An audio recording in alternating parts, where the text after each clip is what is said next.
In her budget speech, Chancellor Rachel Reeves announced plans to release Labour's Get Britain Working white paper, with plans to invest £240 million into trialling new ways to get people back into work.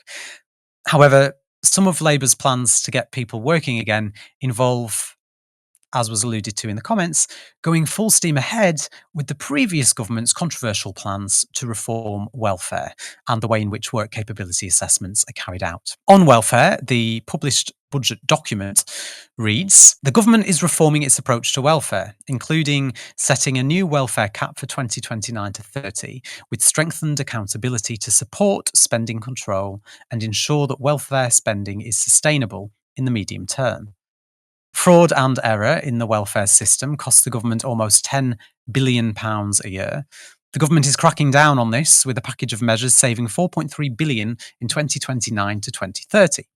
The government will set out reforms to health and disability benefits early in 2025 to ensure the system supports people who can work to remain in or start employment in a way that is fair and fiscally sustainable. Once again, Starmer's changed Labour Party is going after some of the most vulnerable people in society. Back in April, the Big Issue reported that the Tories' proposed changes to the work capability assessment would strip health-related benefits from over 450,000 people. Reacting to the announcement to push ahead with these plans, Green MP Sian Berry tweeted, Rachel Reeves and Liz Kendall have made a poor decision sticking with Conservative plans to change the work capability assessment. As the OBR says, cutting £260 from incomes of the sick and disabled is not likely to help them into work. I mean, do Labour just hate people on benefits as much as the last lot? Or are they still trying to appeal to a certain type of voter? I mean, Helena, why are Labour content on fucking over vulnerable people? I mean, this is why big part of the rhetoric in the run up to the election, and of course post election, has been part of the discourse all week on the definition, is that they've been talking about working people. Now, ostensibly, this is about a distinction between those who make their money from working and those who make their money from assets. But what it does as an ancillary rhetorical strategy is make a distinction between those who can work and those who can't. But that's not how people in the public view it. The people in the public view it as those who do work and those who refuse to work. There is still this pretty big lie, let's be real, a very kind of pervasive lie that spreads through society that somehow everybody who is disabled is faking it. Or they shouldn't be on benefits, or somehow their benefits are too high, or they're a drain on the welfare state, and they're people who could be working but aren't, despite the fact that these people have been signed off by medical professionals. Do I think that Labour are somehow kind of maliciously trying to attack disabled people? I don't think they really think that far ahead or even care. I think they're such mindless automatons. I don't think that they're as malicious as the Conservative Party on this. But what I do think that what I do think that they think they're doing is employing an electoral strategy to try and get re-elected off of the back of being seen as being the people who got people off welfare. It's red meat. It's a red meat policy to hand out to all of these people who buy into this falsehood that everybody who is off work sick is somehow a scrounger. It's all very useless eaters rhetoric, isn't it? They should be in work, everybody should have the dignity of work. Work sets you free. Like, this rhetoric is really disgusting, and it carries on from the Conservatives, not just rhetorically, but in fucking policy. Like, we all, us here on the left, when we were getting outraged in the 2010s, one of the main targets of our ire was Ian Duncan Smith, who was in the Department for Work and Pensions during the coalition government. And his reign of terror on the disabled led to the Conservative government being described by a United Nations envoy as having violated the human rights of the disabled. That's what happened under the Conservative government. And the policies, the change to the work capability assessment again, is something that was pushed to the Conservative government by a think tank, ironically called the Centre for Social Justice, that Mel Stride took their policy platform and then put it into government, which they were going to do before the election that Labour are now continuing. Guess who set up the Centre for Social Justice? None other than Ian Duncan Bloody Smith. It's like nothing has changed. Of course, Liz Kendall, the Secretary of State for the DWP, is the one spearheading this. Someone so monumentally dislikable that even with the backing of the Morgan McSweeney clan in the background in the 2015 leadership election, who managed to scrounge a way to get an endorsement from The Sun too, just shows you how little she was actually liked by anybody who has any connections to the Labour movement more broadly, only got 4%, is because the things that she believes are quite frankly revolting. And the fact that they think that it's worth saving what little money they are going to save in the welfare budget by essentially penalising disabled people. Again, nobody says it's going to get them back into work.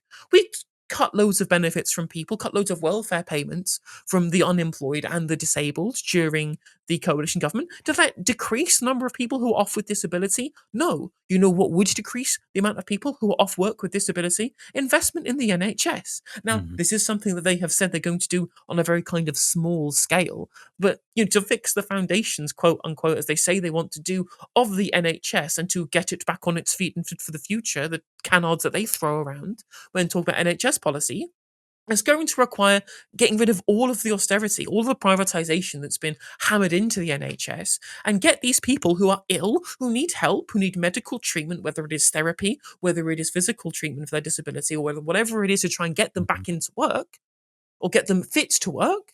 Is going to have to come from an increase in the NHS budget and an increase in provision to get these people off the giant waiting lists that started because of austerity in the first place. But it's Which, not of just course, yeah, it's not just go for it. disabled people and, the long-term sick that are being fucked over by this. It's the people that care for them as well. I mean, the government have announced some leeway for carers. So those receiving carers allowance will now be able to earn slightly more than what they could previously earn before they reach a cliff edge and then don't get the carers allowance, which is great if you're somebody that cares for a friend or a family member and also is able to work.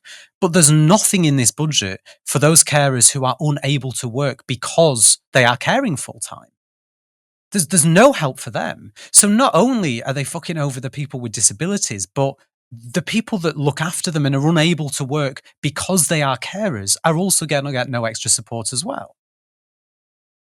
And it shows you, no matter how much they try and say that they're turning the page on the previous government, so much neoliberal orthodoxy and ideology underpins a lot of the beliefs and the way in which they craft policy. The idea that we shouldn't be thinking about the holistic nature of how this is going to affect human flourishing and human well-being in our society. It's, are these economic units performing in such a way as best benefits the red line? Because if the red line goes up, the world is more good there. And that fundamental kind of that fundamental philosophy underlines all of their policy platform. In some ways, it leads to positive outcomes like investment in the supply side, which will increase growth and increase the prosperity for everybody. But obviously, that comes with the corollary, which is that you attack those who are economically inactive. I mean, economically inactive in a bad way, not in a good way, like landlords or private investors or anybody like that. No, they're economically inactive in a very good way because they turn their money into more money while sitting on their asses. They're people who are unable to work because they are too sick or because they are looking after someone who is too sick.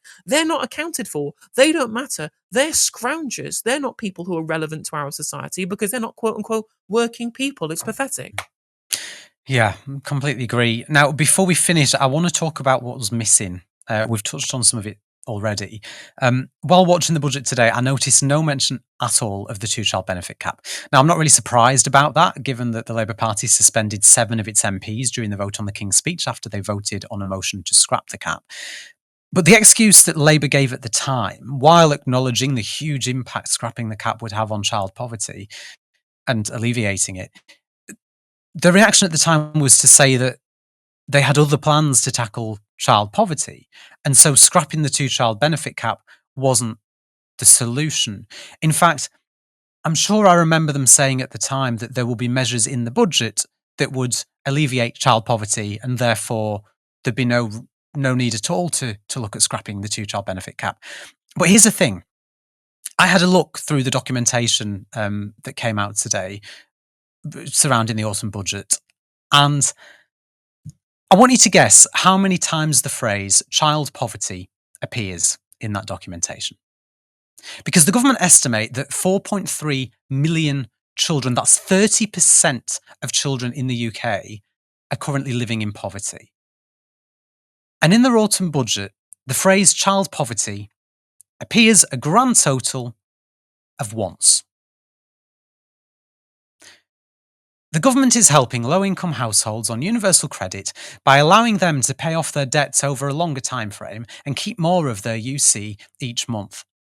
The government is creating a new fair repayment rate which caps debt repayments made through universal credit at 15% of the standard allowance. This will benefit around 1.2 million households as they will keep more of their universal credit awards each month, with households expected to be better off by £420 a year on average. Around 700,000 of the poorest families with children will benefit as a result of this change, supporting the government's ambition to tackle child poverty. Well, they say it's supporting the government's ambition to tackle child poverty, but that is the only time that the phrase child poverty appears in the budget documentation. And one of only 3 times that you will read the word poverty, full stop.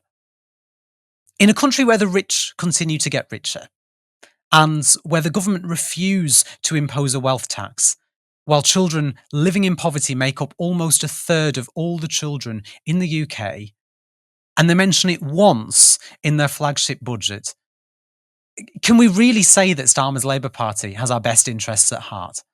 Helena, what are your thoughts on that one?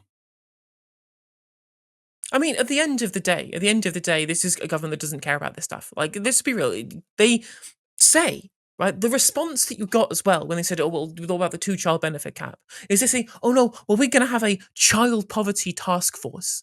Okay, so you're going to have a quango that you're going to spend all this money on, that you're going to invest all of this time and energy in. That's not actually going to reduce child poverty until they've convened for 9 months or whatever it is to devise all these strategies that may theoretically reduce child poverty in the future. Obviously, this isn't mentioned in the budget either. And they'll almost certainly come back and say, yeah, the 2-child benefit cap's keeping hundreds of thousands of children in poverty completely unnecessarily. And I think they'll just ignore it. They'll just ignore it rather than U-turn like they should, because the policy is popular, because people don't understand statecraft in this country, because of course they've got too much time on their hands being busy having to deal with all of the problems of life rather than having to worry about things like how the statecraft is. That's what politicians are supposed to do, to tell people how to run the country. You're supposed to speak to people and say, well, actually, this will be really good for society because we have a low birth rate. Child poverty is bad. It does cost the state more to have to educate these children who might be more likely to act out at school or to deal with their health problems that arise from growing up in poverty, or in fact, the lower productivity with them growing up in a poorer household. But no,